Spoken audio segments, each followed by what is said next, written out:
Hello दोस्तों, कैसे हो आप सब लोग। मैं प्रियंका आज के लिए फिर से एक नया वीडियो लेके आ गई हूँ। आप लोग को पता ही है कि अभी मेरा जीवों में जनन की विधियाँ का पार्ट 1 और पार्ट 2 में ऑलरेडी अपलोड कर चुकी हूँ। आज मैं पार्ट 3 लेकर आई हूँ। पार्ट 1 और पार्ट 2 में हम लोग क्रमशः जीवों में अलैंगिक जनन विधियाँ और कायिक जनन विधियों ने पढ़ा है।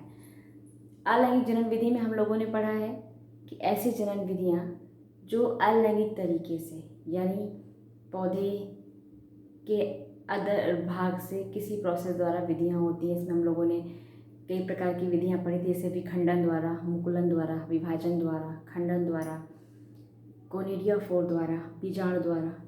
और हमारी जो दूसरे पार्ट में हम लोगों ने पढ़ा था कायिक प्रवर्धन की विधियाँ। तो कायिक प्रवर्धन की विधियों में हम लोगों ने 2 तरीके की कायिक प्रवर्धन की विधियाँ पढ़ी थी, प्राकृतिक कायिक जनन प्रवर्धन और कृत्रिम कायिक प्रवर्धन। प्राकृतिक कायिक प्रवर्धन में हम लोगों ने पढ़ा था भूमिगत तने द्वारा जनन, अर्धवायवीय तने द्वारा जनन, जड़ों द्वारा जनन, पत्र प्रकलिकाओं द्वारा, पत्तियों द्वारा जनन। और जो हम लोगों ने कृत्रिम कायिक प्रवर्धन पढ़ा था उसमें हम लोगों ने पढ़ा था जैसे आपका कलम लगाना हो गया, पौधे का रोपण हो गया, दाब द्वारा हो गया। ये कुछ विधियां हम लोगों ने डिस्कस किया था। आज मैं आप लोग के सामने वीडियो लेके आई हूँ लैंगिक जनन किस तरीके से पौधों में होता है। ठीक है, तो वीडियो स्टार्ट करने से पहले अगर आपने अभी तक हमारा चैनल सब्सक्राइब नहीं किया है तो प्लीज़ पहले आप हमारे चैनल को सब्सक्राइब करिए और उसके बाजू में बेल आइकॉन को दबाइए ताकि जैसे ही मैं नया वीडियो अपलोड करूँ आपके पास झट से आ जाए। ठीक है, तो हम लोग नया वीडियो स्टार्ट करते हैं। आज हम बात करने वाले हैं लैंगिक जनन विधि की। लैंगिक जनन विधि हम लोग को पता है, लैंगिक जनन विधि आदि मतलब जीवों में इसकी प्रोसेस अलग होती है और पौधों में इसकी प्रोसेस थोड़ी सी अलग होती है। लेकिन कुछ चीज़ें होती हैं जो बहुत कॉमन होती हैं, चाहे वो पौधा हो चाहे वो जीव हो। वो चीज़ें होती हैं लैंगिक जनन के लिए कम से कम नर और मादा, ये 2 लिंग का होना बहुत आवश्यक है। ठीक है, तो चूंकि हम यहाँ पर पौधों की बात करने वाले हैं, पौधों में लैंगिक जनन किस तरीके से होता है, तो जो पौधों में लैंगिक जनन होता है हम लोग पहले पढ़ चुके हैं कि जड़ द्वारा, पत्ती द्वारा, तने द्वारा सब तरीके से जो जनन होता है वो कायिक जनन होता है। ठीक है, अब हम बात कर रहे हैं लैंगिक जनन की। तो पुष्प जो होता है पौधे का एक सबसे इम्पोर्टेंट भाग होता है, वो पुष्प द्वारा ही लैंगिक जनन की प्रोसेस कंप्लीट होती है। तो अब जब पुष्प द्वारा लैंगिक जनन पढ़ने से पहले हमें ये जानना जरूरी है कि आखिर पुष्प क्या होता है और पुष्प की संरचना कैसे होती है, पुष्प में कौन कौन से भाग होते हैं। क्योंकि जब तक हम लोग ये नहीं समझेंगे कि पुष्प के कौन कौन से भाग हैं और पुष्प के जो अलग अलग भाग होते हैं उनका काम क्या है, और पुष्प में नर भाग और मादा भाग होते कहाँ हैं, हम कैसे पहचानेंगे कौन सा नर और कौन सा मादा, और कैसे फिर इनके बीच लैंगिक जनन की प्रक्रिया घटित होती है। ठीक है, तो हम लोग बात करते हैं, हम सब लोग देखते हैं कि अलग अलग टाइप के पौधों में अलग अलग वैरायटी के फूल होते हैं, रंग बिरंगे रंगीन। कुछ में अलग अलग तरीके की सुगंध होती है ना। कुछ बहुत सुगंधित होते हैं, कुछ होते हैं जो बहुत रंगीन होते हैं, उनकी पंखुड़ियाँ बहुत ही कलरफुल होती हैं जो सबको अट्रैक्ट करती हैं। कुछ ऐसे भी फूल होते हैं जो कलर में वाइट होते हैं, सफ़ेद होते हैं, लेकिन ऐसा नहीं कि खूबसूरत नहीं होते, वो भी बहुत ही ज़्यादा आकर्षक और अट्रैक्टिव होते हैं।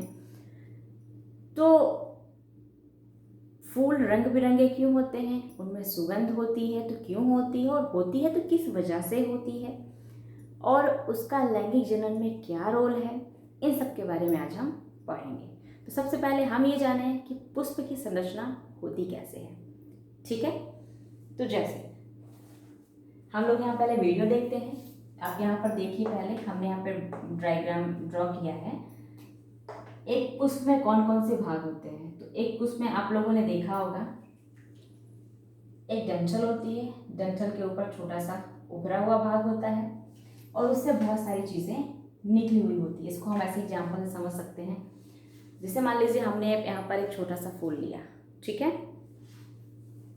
देखिए हमने यहाँ छोटा सा फूल लिया है, इसका आपको ये चीज़ दिख रहा होगा यहाँ पर।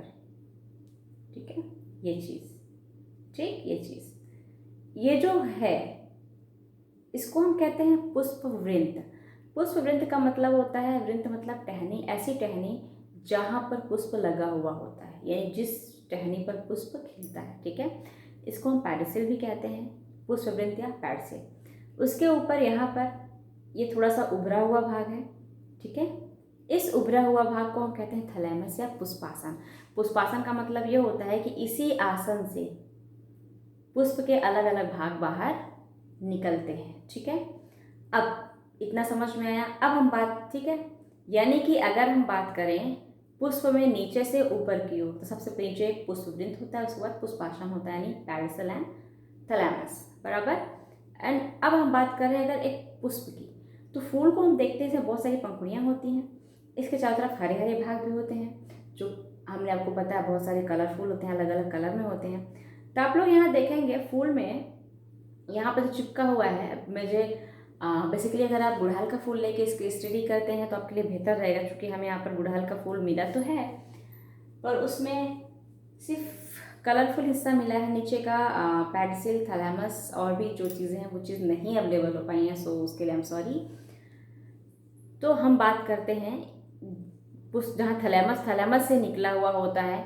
आपने कभी फूल वगैरह देखा होगा, गुलाब का गुड़हल का लेंगे तो जहाँ से थोड़ा सा छूने पर हल्का सा मोटा मोटा सा लगता है, वहीं से पहले हरे कलर की ऐसी पत्तियां निकली हुई होती हैं, ऐसे पतली पतली, ठीक, ये हरे हरे कलर की पत्तियां, वही हरे कलर की पत्तियां जो हमने यहाँ पर बनाया है, इसको हम बोलते हैं वाह्यदल पत्र। क्या बोलते हैं? वाह्यदल पत्र यानी सैपल, ठीक है। उसके बाद वो हरे कलर की होती है। उसके बाद जैसे हम और अंदर जाते हैं तो पुष्पों में पाया जाता है दल पत्र यानी पेटल्स, जिसको हम हिंदी में कहते हैं पंखुड़ी। और पंखुड़ी के बारे में हर कोई जानता होगा। किसी भी पुष्प में, किसी भी फ्लावर में जो वैरायटीज़ होती हैं वो बेसिकली पेटल्स की ही डिफ्रेंसिएशन से होता है। देखिए इसमें पेटल्स कैसे हैं, वाइट कलर के हैं, इसमें पेटल्स कैसे हैं, रेड या मैरून कलर के हैं, यानी यही अलग अलग फ्लावर के अलग अलग पहचान होती है, ठीक है। अब हम बात करते हैं यहाँ पर पेटल्स की। ये देखिए ये पेटल्स मिला आपको, ठीक है, 1 2 3 4 5, वो तो हर फ्लावर में अलग अलग होते हैं। किसी किसी फ्लावर में ये चीज़ कई लेयर में भी होती है, जैसे आप गुलाब का फूल देख लीजिए और गुड़हल का भी जो दूसरी वैरायटी आती है उसको देख लीजिए, और जैस्मिन वगैरह का देख लीजिए, गेंदे का देख लीजिए, है ना, उसमें कई लेयर्स में होते हैं, यानी पंखुड़ियाँ अलग अलग तरीके से पाई जाती हैं, ठीक है। अब हमने बात की थी इसके बाहर जो हरे कलर का होता है, इसमें नहीं है, वो जो हरे कलर का होता है उसका बेसिकली काम होता है एक तो खाना बनाना, जो खाना बनाता है वो फूल को उससे नरिशमेंट मिलता है फ्लावर को। दूसरा वो जो हिस्सा होता है वो फूल को प्रोटेक्शन देता है, ठीक है। अब हम बात करते हैं इसकी पेटल्स की, पंखुड़ी की। तो इसका मेन काम होता है कीटों को आकर्षित करना, इंसानों को या दूसरे जीवों को आकर्षित करना। अब इनको आकर्षित करने की क्या आवश्यकता है, ठीक है। तो आगे हम लोग उसके बारे में पढ़ेंगे, अभी सिर्फ आप इतना जान लीजिए कि आकर्षण करना होता है।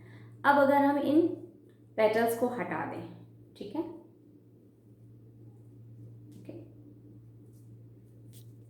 हमने यहाँ पर इन पेटल्स को हटा दिया, ठीक। अब देखिए ये दिख रहा है ये, ठीक है। अब जो ये हमारा हिस्सा है, ये हमने गुड़हल का फूल लिया। गुड़हल का फूल तो आप सब लोग पहचानते होंगे, सब लोग जानते होंगे। ये लिया हमने गुड़हल का फूल। अब गुड़हल के फूल में हमने सेपल्स, पेटल्स, ब्रैक्ट, हमने सब कुछ रिमूव कर दिया। अब हमारे पास ये सेंटर का हिस्सा बचा है, और इसी सेंटर के हिस्से में ये जो हमारा हिस्सा है, यही स्त्री जनन अंग और नर जनन अंग दोनों इसी हिस्से में पाए जाते हैं, ठीक है। तो आप यहाँ पर देख रहे होंगे ये चीज़, देखिए ये अलग अलग ढेर सारे निकले हुए हैं, ठीक है। इनको हम कहते हैं पुंकेसर। क्या कहते हैं हम? पुंकेसर। इंग्लिश में हम कहते हैं स्टैमेन। इधर देखिए यहाँ हमने डायग्राम में बनाया है ये चीज़, जो यहाँ पर आपको हमने साइड में दिखाया ये चीज़, वो चीज़ ये हमने बनाई है, देखिए ये हमने बनाई है, ठीक है। इसको हम कहते हैं परागकोश, और इसको, ठीक है, जो यहाँ पर फ्लावर में आपको पीला पीला दिख रहा है,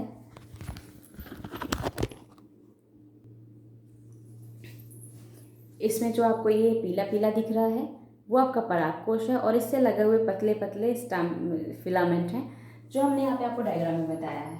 परागकोश और फिलामेंट, इन दोनों को मिला के बनता है स्टामेन या पुंकेसर। यानी जो पुंकेसर होता है वो किसी भी फूल का नर भाग होता है, ठीक है।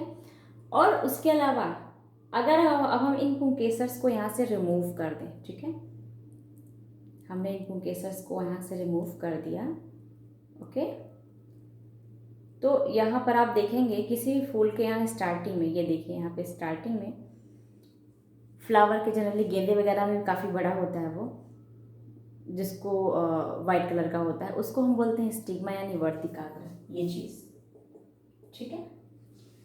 और उसके अलावा जो यहाँ से डंडी निकली हुई है, इस डंडी को हम कहते हैं स्टाइल यानी वर्तिका। और जो यहाँ पर नीचे ये हिस्सा है ये कहलाता है ओवरी यानी अंडाशय, ठीक है। इस ओवरी के अंदर ही ओव्यूल्स बनते हैं यानी एग्स बनते हैं, ठीक है। यानी जो बेसिकली लैंगिक जनन में पार्टिसिपेट करता है वो जो अंडाणु हैं, वो जो बीजाणु हैं, वो कहाँ पाए जाते हैं, इस ओवरी के अंदर। और जो नर भाग है, नर युग्मक होते हैं, वो जो ये पीले कलर का आपको दिख रहा है परागकोश, इस परागकोश के अंदर पाए जाते हैं परागकण, pollen grains. You know pollen grains, pollen grains क्या होता है बेसिकली, जिनको हम मेल गैमेट कहते हैं। एक प्लांट में, फ्लावर में जो पोलन ग्रेन्स होते हैं उनको हम मेल गैमेट कहते हैं यानी नर युग्मक कहते हैं, और जो ओव्यूल होते हैं, बीजांड होते हैं, उनको हम फीमेल गैमेट कहते हैं यानी मादा युग्मक कहते हैं, ठीक है। और जब ये नर युग्मक और मादा युग्मक आपस में फ्यूज होकर एक नया स्ट्रक्चर बनाते हैं तो एक जायगोट बनता है, और जायगोट से वापस से एक नया प्लांट बनना शुरू होता है, ठीक है। ये होती है लैंगिक जनन की प्रोसेस, ठीक है। तो आप लोग को इतना समझ में आ गया होगा। यहाँ पर हमने पढ़ा फ्लावर में क्या क्या होता है, ये थैलेमस, पुष्पाशन, पेडिसिल, और ओवरी के अंदर पाए जाते हैं ओव्यूल, बीजांड क्या होता है, ठीक है। अब लैंगिक जनन में इतना समझ में आ गया। आई थिंक आपको फ्लावर का स्ट्रक्चर समझ में आ गया होगा, ठीक है। अब हम आगे बढ़ते हैं कि अब लैंगिक जनन होती कैसे है, ठीक है। तो जो लैंगिक जनन की विधि है, तो लैंगिक जनन में बेसिकली 3 स्टेप्स फॉलो होते हैं। बेसिकली कितने स्टेप्स फॉलो होते हैं, 3 स्टेप्स। जो इसका पहला स्टेप होता है वो होता है निषेचन के पूर्व घटना, निषेचन पूर्व घटना। दूसरा होता है निषेचन, और तीसरा होता है निषेचन पश्च घटना।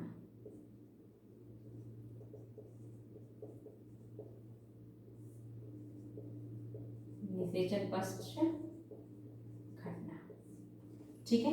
अब निषेचन पूर्व, निषेचन और निषेचन पश्च घटना, तो इन सब को हम जानने से पहले तो हम ये जान लें कि निषेचन होता क्या है।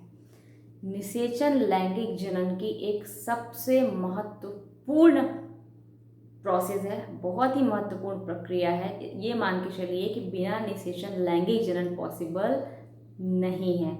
हम सबको, मैंने आपको अभी थोड़ी देर पहले बताया कि जो मेल पार्ट होता है स्टामेन का, वो होता है पोलन ग्रेन्स, जिसको हम मेल गैमेट कहते हैं, और जो फीमेल गैमेट होता है इसको हम बीजांड बोलते हैं, जो ओवरी में बनता है, ठीक है। तो जो निषेचन होता है मेल गैमेट का फीमेल गैमेट से मिलना, ठीक है, यानी इसको बोलते हैं संलयन। यानी मान लीजिए आपका ये परागकण है और ये आपकी ये ओवम है। ओवम का मतलब होता है अंडाणु कोशिका यानी बीजांड, ठीक है, परागकण। इन दोनों का मिलना, इन दोनों क्या करना, मिलना, क्या कहलाता है, निषेचन। आप इसको इस तरीके से समझ सकते हैं, जैसे मान लीजिए आप कोई केमिस्ट्री में इस तरीके से समझ सकते हैं इसको कि मान लीजिए हमने यहाँ पर कोई आटे की गोली ली, ठीक है, आटे की गोली हमने लिया, आटे की गोली को आप अंडाणु मान लीजिए, बीजांड मान लीजिए। अब आटे की गोली के चारों तरफ आप नमक के कण चिपका दो, ठीक है। नमक के कण आप मान लीजिए वो पोलन ग्रेन्स यानी मेल गैमेट है। अब जब आप उसको चिपका देते हैं या किस तरीके से वो उस पर चिपक जाती है, धीरे धीरे क्या होता है, आपको नमक दिखाई देना बंद कर देता है उसके, और जो जो नमक का गुण होता है वो कहाँ, उस आटे में मिक्स जाता है। सेम चीज़ इसमें क्या होता है, जो पोलन ग्रेन्स हैं, मान लीजिए इसमें पोलन ग्रेन्स हैं, ठीक है, तो पोलन ग्रेन्स यहाँ से पहले कहाँ आएंगे, यहाँ वर्तिकाग्र के ऊपर, यहाँ से चल के कहाँ आएंगे, वर्तिकाग्र के ऊपर, और इस वर्तिकाग्र से इस नली के थ्रू कहाँ जाएंगे, अंडाशय के अंदर, और उस अंडाशय के अंदर जाके जब वहाँ जहाँ पर बीजांड उपस्थित है वहाँ पर वो उससे फ्यूज होंगे और वो संलयित होकर एक नया स्ट्रक्चर बनाएंगे जिसको हम कहते हैं जाइगोट या फिर युग्मनज। ठीक है, लैंगिक जनन की विधि बहुत बड़ी है, तो इसको आपको जल्दबाजी बिल्कुल नहीं करनी है, आराम आराम से थोड़ा थोड़ा पढ़ना है, तभी आप परिपक्व तरीके से समझ पाएंगे, वरना आप बहुत ज़्यादा कंफ्यूज होंगे। ठीक है, तो अभी तक हमने क्या क्या पढ़ा कि पुष्प की संरचना कैसी होती है, एक पुष्प में कौन कौन सा हिस्सा पाया जाता है और उन हिस्से का क्या क्या काम होता है। ठीक है, पुष्प में जो मेल पार्ट होता है उसको क्या कहते हैं, फीमेल पार्ट को क्या कहते हैं, और संलयन यानी निषेचन कैसे होता है, तो हमने आपको बताया यहाँ से पोलन ग्रेन्स निकल के स्टिग्मा पर जाते हैं और अंदर नली के थ्रू यहाँ तक आते हैं, और यहाँ से एक सेल यानी अंडाणु से जुड़ने के बाद जुड़ते हैं, उस प्रोसेस को कहते हैं हम निषेचन, और जुड़ने के बाद वो एक नई संरचना बनाते हैं जिसको हम कहते हैं जाइगोट या युग्मनज। ठीक है, अब हमने आपको बताया कि यहाँ से पोलन ग्रेन्स निकलकर यहाँ तक आते हैं, तो ये अपने आप तो चले नहीं आएंगे, है ना। जैसे मैं बोलूँ कि किचन से खाना मेरे पास आया, या मैं किचन में बन रहा है, हम कहाँ रहे, कमरे में रहे हैं, तो किचन से खाना अपने आप तो नहीं चला आएगा, कोई ना कोई उसको निकालेगा और थाली में लेके आएगा, अपने आप तो पॉसिबल नहीं है।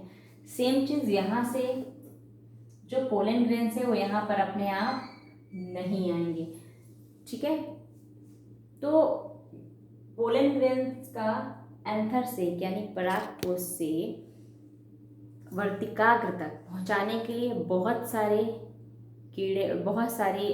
कारक जिम्मेवार होते हैं, और हम ये कह सकते हैं कि एक पोलन ग्रेन का, एक परागकण का परागकोश से वर्तिकाग्र तक पहुंचने की क्रिया को हम कहते हैं परागण। क्या कहते हैं, परागण। परागण क्या होता है, पोलन ग्रेन्स का परागकण का वर्तिकाग्र तक पहुंचने की क्रिया क्या कहलाती है, परागण। ठीक है,